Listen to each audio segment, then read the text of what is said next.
What's up, everybody? How's everybody doing today? Hope your day's going pretty good. My day's going pretty good. And if you're not subscribed to the channel, like, share, comment, and subscribe to the channel and hit that notification bell so that you don't miss a video. Today, I got a story that is coming out of Chicago, Illinois. And shout out to everybody in Illinois. Well, imagine you saving your money up for years and you save your money up to like $100,000, maybe $80,000. And all of a sudden you see insufficient funds inside your bank account. What will you do? Well, that's exactly what happened to Courtney White in Illinois. Check the video out real quick. 5 responds, when was the last time you checked the balance of your savings account? If you haven't looked for a while, your bank may not have your back if there's fraud on your account. This is a lesson one Calumet Heights woman learned the hard way, unfortunately. PJ Randawa shares the story. I worked my butt off. For 18 years, Courtney White was a sergeant with the Markham Police Department, and that's where she got her nickname. I was the overtime queen at work, so all my overtime money went into my savings for my family. To help those savings grow, Courtney set up a Chase bank account in 2001 with no debit card and no checks. I deliberately had my savings account set up where I would have to walk into the bank to make transactions. And that's what Courtney did every month for years to withdraw money for her son's allowance. How much money had been in there up until that point? Probably about $100,000, between 80 and 100. But one day in the fall of 2022, Courtney heard the words many of us dread: insufficient funds. For the first time in months, she checked her account balance. There were daily withdrawals, probably two to four every day, thousands of dollars. She learned someone had been impersonating her, withdrawing a total of $87,000 from her Chase account, mostly in person at this Chase branch on 103rd Street. It happened for more than a year. If you look at all of the withdrawal slips, you can clearly see the difference in the handwriting. So I don't know how they couldn't catch that. Courtney filed a police report and has filed several fraud claims with Chase Bank since then, but all of them denied. The reason? Chase said she hadn't reported the fraud within 30 days of receiving her statement. Somebody should have recognized that this is an outrageous amount of transactions every day. There should have been some sort of alert. I've never banked like that. And like I said, I've had Chase for 20 years. NBC5 Response took a closer look at that Chase Bank branch on 103rd. Chicago police records show more than half a dozen Chase customers who used this branch reported unauthorized withdrawals on their accounts within the past few years.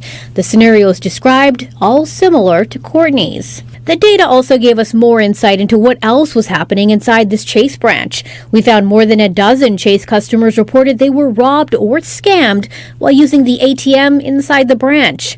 Also frustrating, when it came to Courtney's case, she said Chase wouldn't provide any surveillance video to show who was making all of those withdrawals. In a statement, a Chase Bank spokesperson told NBC5 Response it reviewed Ms. White's case from 3 years ago and has not reversed its decision. In response to our questions about all the police reports filed at Courtney's Chase branch, they would only say the safety of our employees and customers is our top priority, and our security team works closely with local law enforcement to monitor and ensure that. But as a result of losing her life savings, Courtney says she had to make the heartbreaking decision to take her son out of private school. I worked hard for that money. And that's what I did for a living, help people who are victims of crimes, fraud, and here I became a victim myself.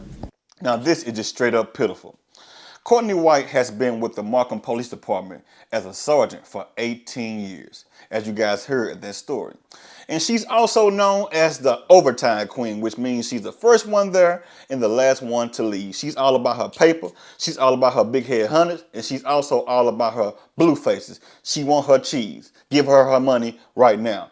Now, she was banking with Chase Bank, as you guys heard in that story. And they took $87,000 out of this lady's account. Unwanted, she did not know what was going on, trying to figure out what was going on. She did a police report and also a fraudulent report. And they could not even show her who was taking money out of her account at all. I do not get it. Now, if a person files a police report or a fraudulent report, there is no way in the world that they should not even be able to show a person who is taking money out of their account. Now, she noticed that there were 2 different signatures on her account, which means that she was not the one that was getting money out of their account. She was not walking inside the bank with a mask on and a big old bush wig on, disguising herself as somebody else, taking the money out of her account. Because when a person go to a bank, most of the times you have to show the bank teller your ID and also your account number. So when I go to the bank, they want my ID and also my member card number or my bank account number to match me up with the records and say, hey, okay, you're Mr. Such and Such or you're Mrs. Such and Such. This is the person, because they will look on your account and match your address and also your name and your face with everything with your account. Now, I don't understand how they are not able to show her about her account, because they are talking about they ensure the safety of their customers and they care about their customers. Chase Bank does not care anything about their customers if they cannot even find out who is taking money out of this lady's account. Now, Courtney White, I'm going to tell you this. I know you have been banking with Chase Bank ever since 2001, but sue the socks off of Chase Bank ASAP.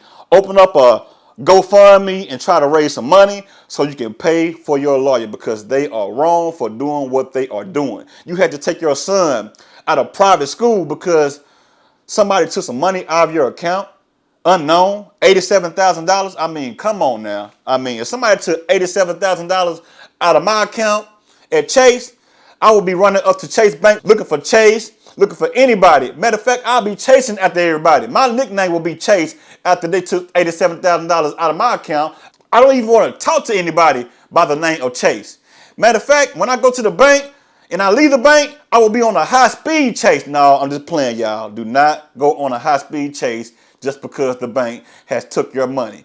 Go to court and fight the bank with a lawyer, and also fight the bank in court. That's the best way to fight the bank. Do not go to the bank and rob the bank and go on a high-speed chase because Chase has took your money. Now, this type of stuff right here happens more often than you even think. I did a story about a bank teller. And a bank teller is the person that is sitting behind the desk that gets your information. And you may tell the bank teller, I want to deposit S amount, or I want S amount out of my account. So when you tell the bank teller what you want or what you want to do, the bank teller has information and access to your account. And that's kind of scary if you ask me, because the bank teller could be looking saying, okay, she has $87,000 in her account. This is the lick for me, man. I've been thinking about getting this Chevy all week long. You know what, man? I'm finna get ready to hit a lick on them. You know, I got to get this money. So the bank teller in that story that I'm talking about, he was stealing money from customers' account because he had their information. So the customers was wondering, hey, what's going on? There's money coming out of my account unknown. I mean, I did not withdraw anything from my account. So how is it that somebody is taking money out of my account? What's going on? Come to find out, the bank teller was taking money out of people's account. Now, here's the title to that story if you want to go check it out. I advise you all to go and check that story out. It's pretty interesting. But the bank teller was taking money out of people's account, talking about he's homeless and he's trying to take care of his family and stuff like that. Man, keep on working. Work some overtime, but do not steal money out of people's account. That's what the man was saying in that story. Go and check it out. But anyway, could it be the bank teller stealing her information and also stealing her money? Or could it be the janitor? Because this looks like an inside job. Or could it be somebody that is in close proximity of her? Could it be a friend? Could it be a man she's talking to? Or could it be somebody that is in her circle that knows her information that is stealing money from her? Because a lot of times people will do this right here too much. Talking a little bit too much, man. I got $87,000 in my account, man. Man, I've been saving up my money for a long time. And people are ear hustling, and also the person that you are telling is ear hustling, listening to you, rubbing their hands together like Birdman. Be careful out there, y'all. Do not tell people how much money you may have. I don't care how much it may be itching in your soul to tell somebody. Do not tell people how much money that you have. It is a dangerous thing. Do not do it. Now, the reason why they said they could not give her a refund, or they denied her of her claim, this is the reason why. The reason why they denied her after she filed a fraudulent report, This is the reason why. Chase said that she did not report within 30 days of getting her statement. Come on now. Because the lady says she mostly goes to the bank in person, and she does not have any ATM cards or checks. So it's just a savings account. So how is it that y'all cannot give this woman her money back at all? Get a lawyer, sue the socks off of Chase Bank. Now, Chase Bank has had a lot of problems. I remember back maybe a year or two ago, it may have happened during the pandemic, but Chase Bank, I believe this was Chase Bank. Chase Bank had it where the ATM machines was just giving people a lot of money. I don't know if the people was going to the ATM machine and putting their cards in it and getting money out of the account that they did not even have, or a person was going to the ATM machine, sticking anything inside of the ATM machine, getting big face hundreds out all day long, them blue faces all day long. I don't know, but Chase Bank had a problem, I believe, with the ATM machines because Chase Bank has been doing crazy stuff for a long time. So if anybody has an account with Chase Bank, I advise you all get your money out of that bank ASAP because Chase does not care about giving you your money back because this lady said they denied her because she did not do a report within 30 days of getting her bank statement. It does not make sense to me at all. But y'all leave a comment and let me know exactly what you guys think about this story here. Has this ever happened to you at all? I would like to know. Have you ever even heard of somebody getting ripped off like this? Whether that bank may be Wells Fargo, Chase, or any credit union that you may be banking with. I would like to know. Have any bank ever ripped you off just like this here? And have you ever won a case when it came down to a bank denying you your money? I would like to know. Chase Bank, y'all ought to be ashamed of yourself because this lady here has been saving her money up for years. She has been working with the police department for 18 years, saving up her money, and her money is gone just like that. Courtney White, I hope you get your money back, and I hope you win a lawsuit against Chase Bank because Chase Bank is wrong. If you can prove that you was not the one taking the money out of your account. And also, check around you. Check your friends. I'm not talking about go to your friends and question them. Watch out who you are telling about your money because people are ear hustling and listening to what you have. Y'all have a good one and y'all have a blessed one. Until I see you guys in the next video, holla at you.